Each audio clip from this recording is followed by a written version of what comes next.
Hi, welcome. I want to talk about 5 things I stopped doing to make menopause easier because let's face it, for most of us, it is one of the scariest and most challenging times in our lives. And I want to do everything I can to lessen the struggle and the chaos, including putting a stop to things that are no longer serving me well. I think the biggest habit I was guilty of and still need to work on is putting everyone else's needs ahead of my own. I stopped putting myself last. When my kids were born, I poured all of myself into them. A lot of mothers do. The problem was, I never stopped. And I still have a tendency to occasionally figure out everybody else's lives before considering my own needs. With all of the changes going on in my body in menopause, it's more important than ever to take care of myself, to stay healthy and function well. And stressing myself out, overextending myself, losing sleep, and not having enough time to eat properly or unwind was amplifying my symptoms and making my menopause a lot harder than it had to be. I'm including me time into every single day now, trying not to shoulder burdens that aren't mine, carving out enough time every night to prioritize sleep, and not feeling guilty about any of it. I hope you're putting yourself at the top of your priority list as well. You're important too, and your peri or postmenopausal body needs the TLC.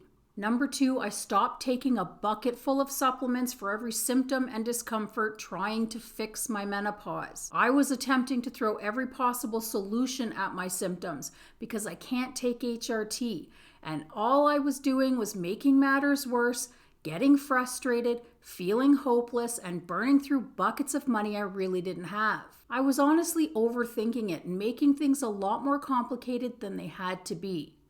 Now I just invest in a few quality supplements that target the collagen loss in midlife and my gut health, which cause a great deal of the symptoms, and take a few select vitamins and minerals to make sure there are no holes in my diet.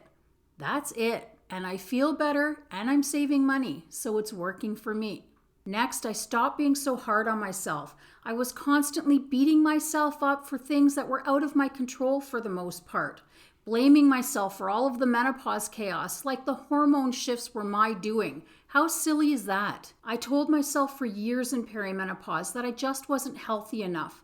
I wasn't eating well enough, wasn't exercising enough, wasn't dedicated enough to get off the extra menopause weight, and couldn't pull it together enough to squash the anxiety, and all of my shortcomings were causing or worsening these horrible symptoms. If I could just do better and be better, I'd feel better. Enough of that mindset.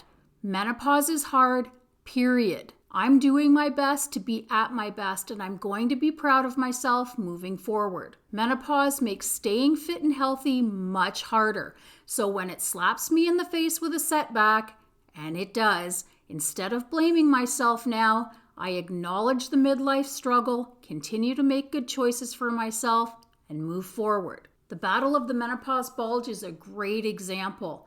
I lost a whack of menopause fluff in the last year. But I recently went through quite a few stressors, and although I wasn't necessarily making horrible choices for myself, I put 5 pounds of that menopause fluff right back on. Menopause makes it effortless to pack on the flub, doesn't she? But she's not quite so kind when it comes to taking it back off. My response now? I acknowledge it, continue to make good choices for myself, and move on. If I'm making good choices, I'm working toward health. I hope you're giving yourself some grace too. This is a very challenging transition for many of us, and your best is good enough. Number 4, I stopped fighting the fact that my body's needs are different in menopause. I'd been living a certain way for decades and doing just fine, but menopause literally threw all that in the garbage and it wasn't serving me well anymore. I spent years persisting with the same diet, exercise, sleep habits, and daily routines, even though my body was telling me in many different ways that it wasn't working anymore. I finally decided to just start listening to my body. I've made several changes to my diet and exercise over the last couple of years. I go to sleep when I'm tired, even if that means staying up later. and my sleep has been more restful and less stressful. I take breaks when I need to, and I don't sweat the small stuff that goes unaccomplished. Tomorrow is another day. I realize my body's going through a lot, and it's time to start listening to what it's telling me it needs. There have been some long-standing habits and beliefs that have been very hard to shift, but my health and well-being are important to me. I only have one body, and I need to respect it.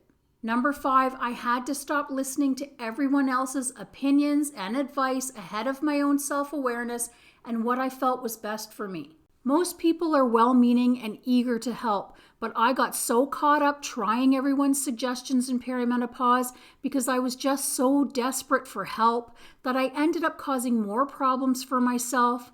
I felt discouraged and I didn't know what was causing what anymore. I had to stop implementing all of the suggestions and advice and start considering it and researching it instead, and then deciding if it was valuable and helpful for my own personal situation, because we're all on our own individual menopause journeys, and what works wonders for one person may not necessarily work so well for another. I'm sure there are other things I've stopped doing to make menopause easier on me, but recall's not one of my strong suits anymore thanks to menopause. It's the unwanted gift that keeps on giving, isn't it? If you have things you've stopped doing that's making menopause easier for you, share them in the comments. They may help others. I wish health, happiness, and peace of body and mind for each of you, and I'll see you in the next video. Bye for now.